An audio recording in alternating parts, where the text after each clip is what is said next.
So, do you want to be a Major League Baseball player or do you want to be in entertainment? This group did both. You are Locked On MLB, your daily MLB podcast, part of the Locked On Podcast Network, your team every day.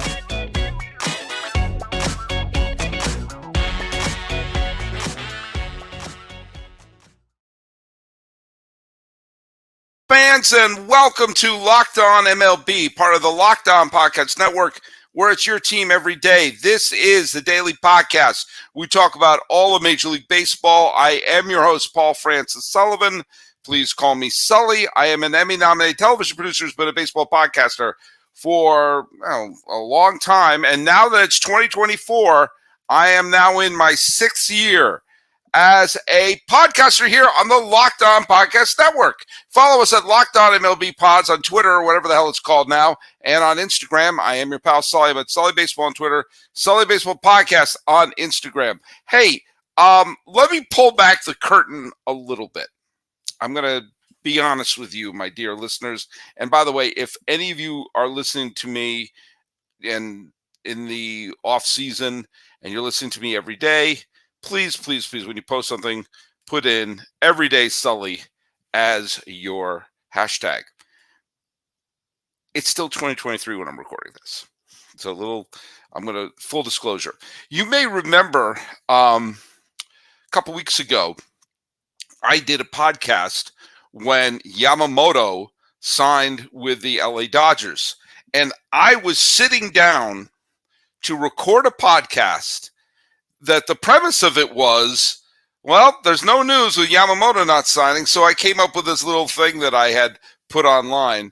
And as I was sitting down to do this very podcast you're going to hear right now, I got the news that Yamamoto signed with the Dodgers. So I scrapped that show, but here I am. I've got everything set up. I'm going to record it, and I'm going to drop it in a few weeks because this is beyond evergreen. So just a little pulling back the curtain. I wanted to, this is something that's been bouncing around in my head a little bit. My whole life I've wanted to work in the entertainment industry, and I did for a very long time. I got to do a bunch of things in both in front of the camera and behind the camera. But my fantasy of fantasy was to be a great baseball player. And I would have been a great player if only I had the talent. And every once in a while I think about the lucky ones who got to be a Major League Baseball player and still do scratch that creative itch as well. Sometimes you see a great player has a great talent elsewhere. Randy Johnson, for example, one of the most dominant pitchers, certainly of my lifetime, great Hall of Famer, apparently is a terrific photographer. He's a sports photographer. You see him on the sidelines of like football games taking photographs. It's pretty amazing. Also, you'll see that like Jim Curran, another all-star player, went on to become a fine photographer. There have been people who played professional baseball, never quite made it, who went on to other great things in their career. Kurt Russell is oddly an example of someone who was an actor. He was a very successful child actor, then was a minor leaguer in the California Angels system and briefly played for the Mavericks of Portland, whose shirt I'm representing right here, and then went back to becoming a terrific movie star. They seem like a bit of a stretch to include them. But Chuck Connors, who played for the Brooklyn Dodgers and the Boston Celtics, went on to become a huge TV star with the Riflemen. And a infielder in the Baltimore Orioles organization named Ron Shelton was blocked from ever making it to the major leagues because the Orioles had players like Mark Belanger and Boog Powell and Brooks Robinson and Bobby Grich and all these terrific players in front of us who was stuck in the minor leagues for years and years and years. And they used those experience to write a screenplay that earned him an Oscar nomination called Bull Durham.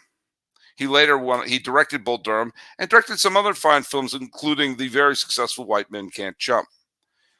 So, if you'll see there's sometimes instances like that where someone was in baseball and went on to the world of entertainment. Charlie Pride was a star in the Negro Leagues. He never made it to Major League Baseball after integration, but eventually became elected to the Country Music Hall of Fame.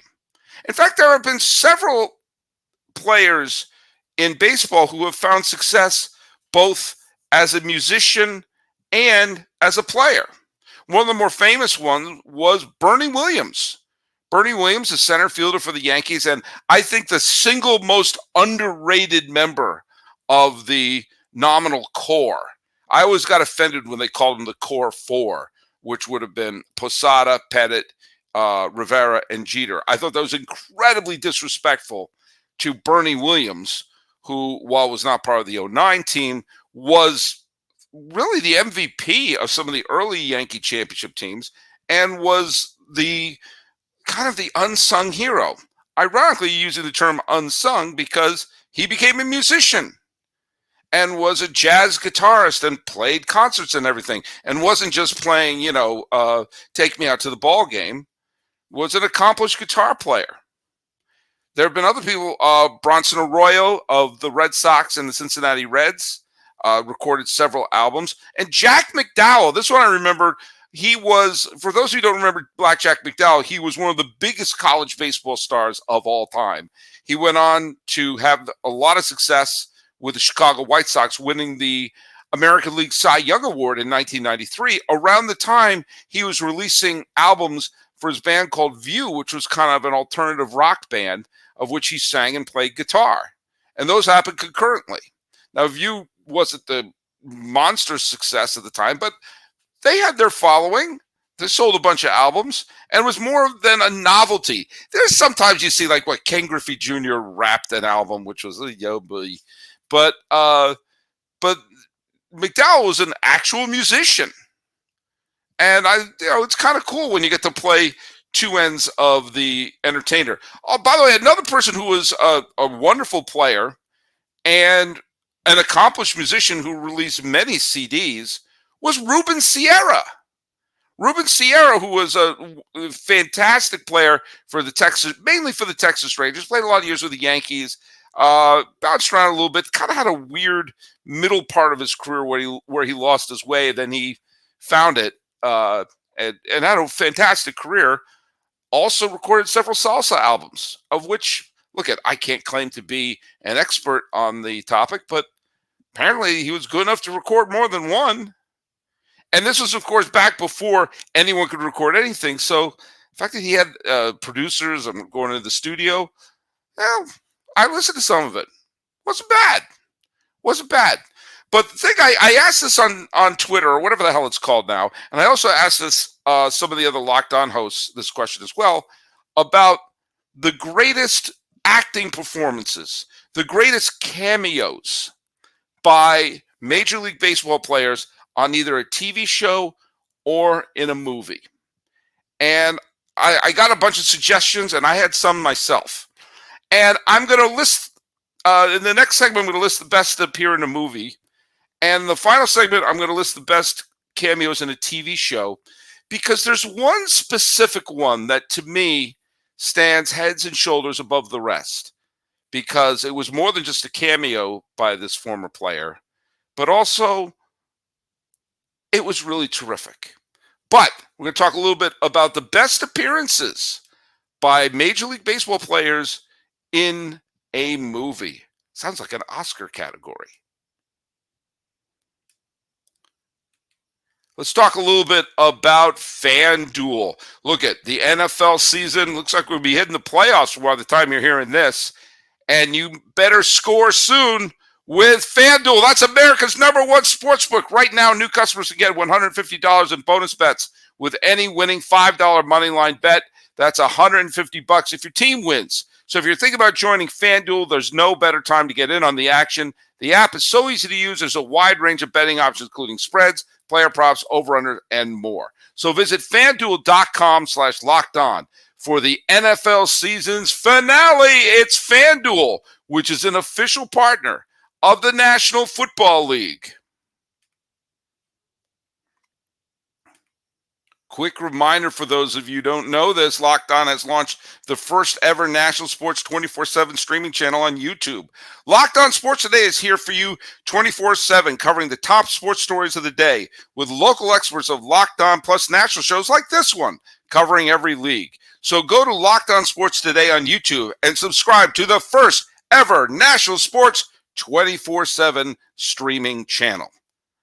Okay, let's take a look at, I typed these up earlier today when I'm recording this, when the Yamamoto news hit, and I had these notes in front of me, but here we go. Movies. Now, the film Pride of the Yankees, which stars Gary Cooper. By the way, I'm a huge old movie fan. I love old movie stars. I love Bogart and James Cagney and Cary Grant and Clark Gable. I love all those old movie stars. Gregory Peck. The appeal of Gary Cooper will always elude me. I do not like Gary Cooper as an actor.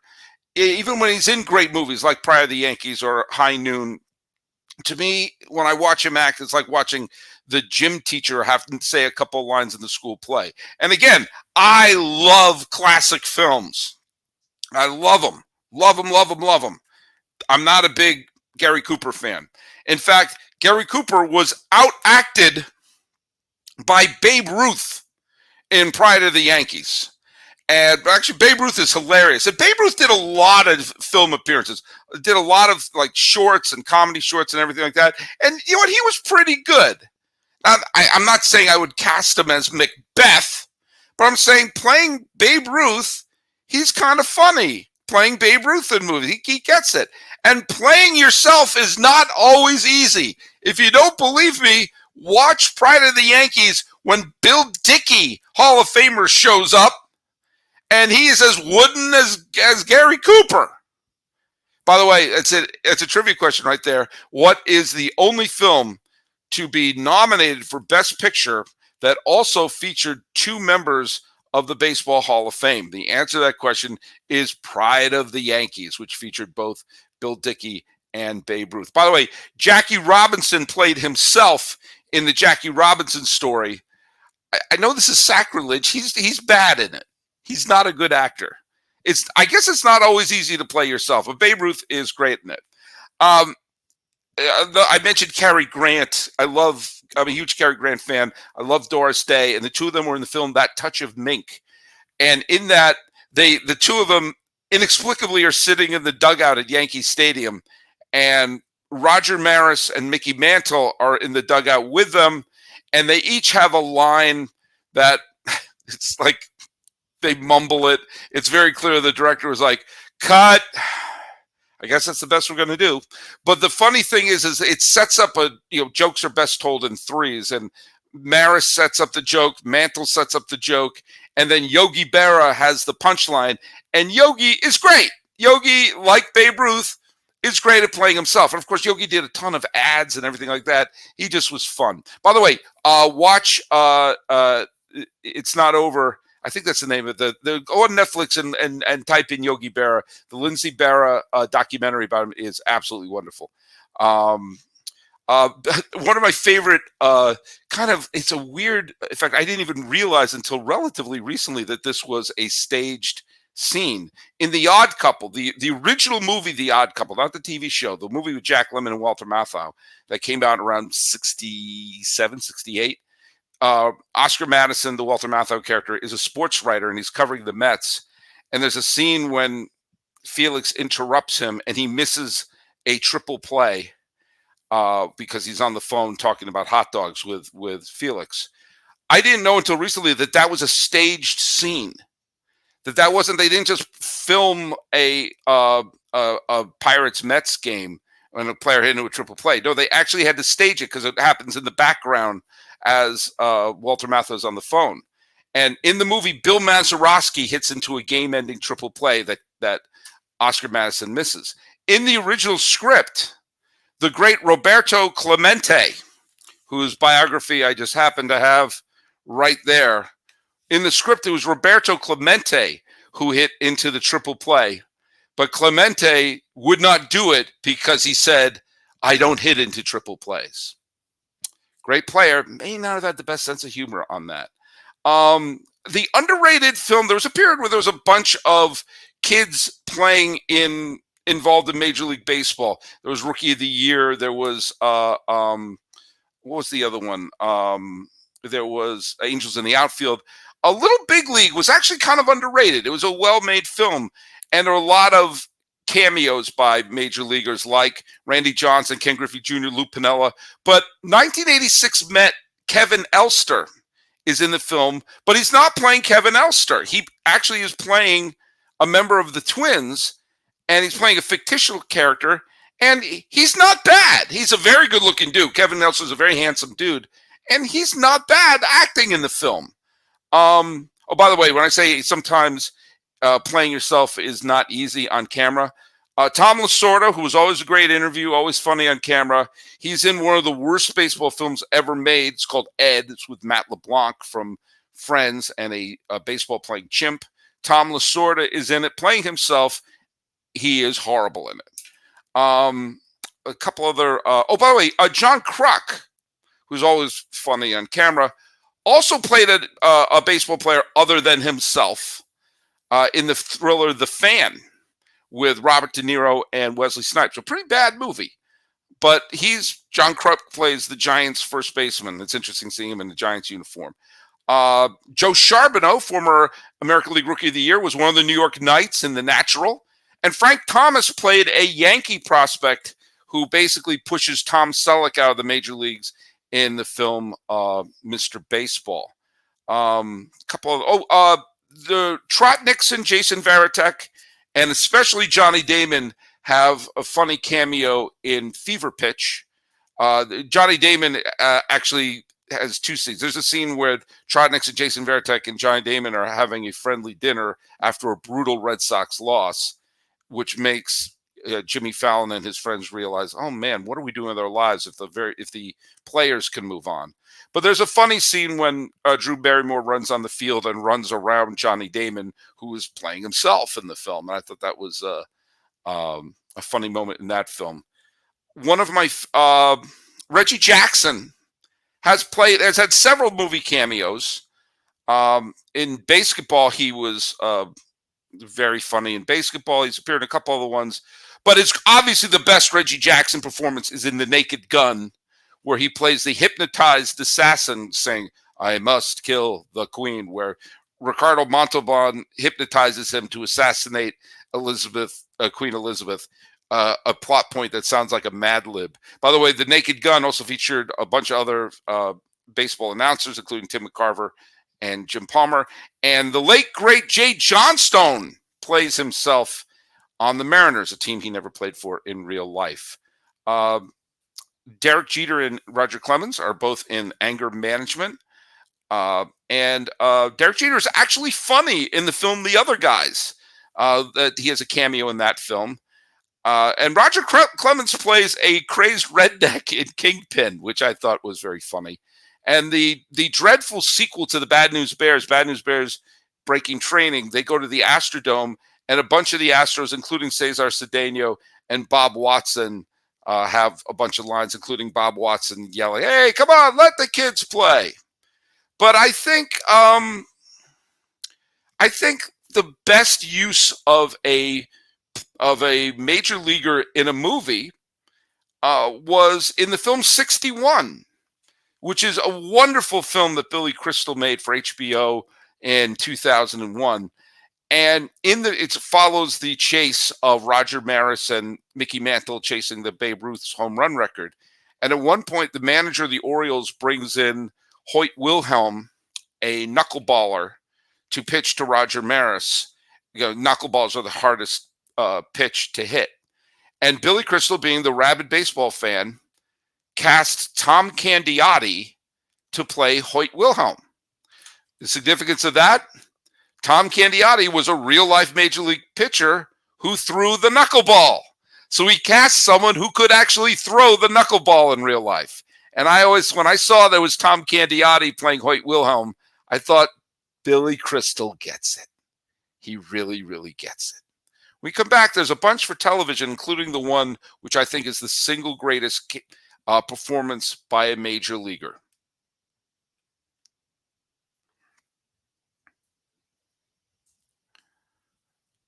Quick reminder that Locked On has launched the first ever national sports 24/7 streaming channel on YouTube. Locked On Sports Today is here for you 24/7, covering the top sports stories of the day with local experts of Locked On, plus our national shows covering every league. Go to Locked On Sports Today on YouTube and subscribe to the first ever national sports streaming channel. Okay, there have been a lot of baseball player cameos on television. Reggie Jackson, by the way, appeared on a couple, including visiting Archie Bunker's place and on Archie Bunker's place. A lot of people wrote in saying the greatest performance by a baseball player in a TV show was Keith Hernandez being Elaine's date on Seinfeld. And to me, that's number 2. And that's a great episode. It's the one with the JFK parody, which was added humor because Wayne Knight Newman was in the JFK parody and was in JFK. So when they're doing a parody of the Magic Bullet scene, Wayne Knight is in both the real scene and the parody, which I think is pretty funny. And it also featured a cameo by Roger McDowell as well. But Keith Hernandez is really funny as Elaine's date and Jerry's fascination with him. Jerry Seinfeld, of course, is a huge Met fan, and so there's that element of the Mets on the team.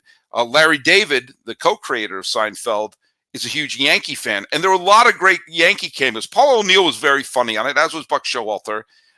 Danny Tartable was funny when he was eating the donut with a fork and knife. Derek Jeter and Bernie Williams. Bernie Williams, much better guitar player than he is an actor. A very funny clip, cameo by Willie Mays on the TV show Bewitched in the 1960s, which was about a housewife who's also a witch. And at one point, she brings her husband to this party of other witches. And at one point, other witches and warlocks. And at one point, Willie Mays is one of the people. Willie Mays himself is there. And the husband's like, oh, wait, Willie Mays is a witch? And she said, yeah, how do you think he hits all those home runs? And then Willie Mays says, oh, I better go to the ballpark. And then he twitches his nose and disappears. That was pretty funny. People like my age who grew up watching the Brady Bunch all remembered Don Drysdale's appearance on the Brady Bunch. Sandy Koufax faced off against Mr. Ed.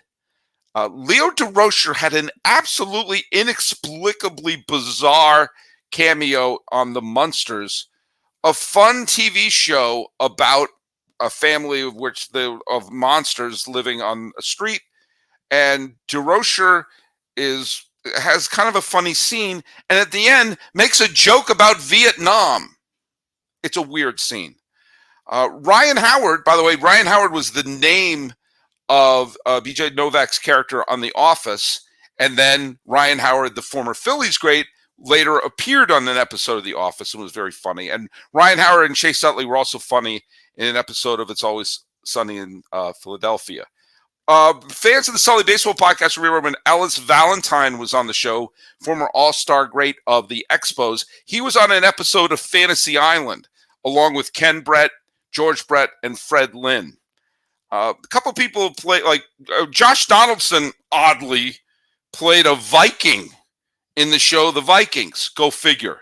Barry Bonds played a fictionalized version of himself on Beverly Hills 90210. Ken Griffey Jr. was on Fresh Prince of Bel-Air. When I met Sparky Anderson at a baseball event, I said to him, you were really funny on WKRP in Cincinnati, I made Sparky Anderson laugh. He has a great cameo in WKRP in Cincinnati when he was recently fired by the Reds and in real life, and KRP brings him on to do a sports talk show, and he's funny on it.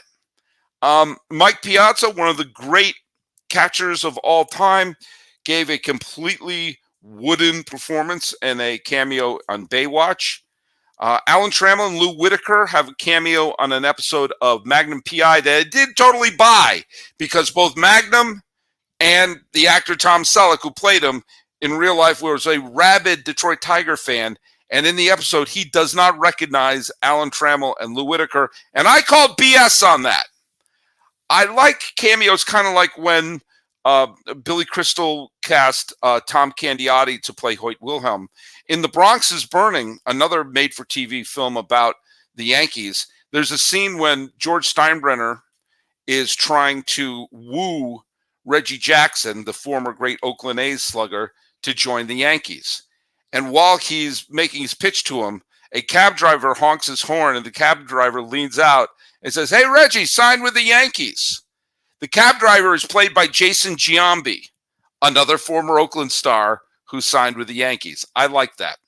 The greatest resume of any former Major League player in TV belongs to Wade Boggs.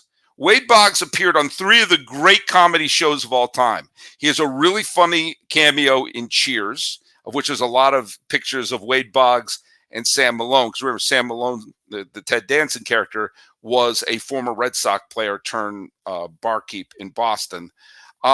Wade Boggs is on the famous baseball episode of The Simpsons, along with Ken Griffey. Let's see if I can remember the Springfield team. It was Clemens pitching, Mike Socia catcher, Don Mattingly, who was funny at first, Steve Sachs at second, Ozzie Smith at short, Wade Boggs at third, and an outfield of Canseco, Ken Griffey Jr., and Darryl Strawberry. Boom! I named the Springfield starting 9 there.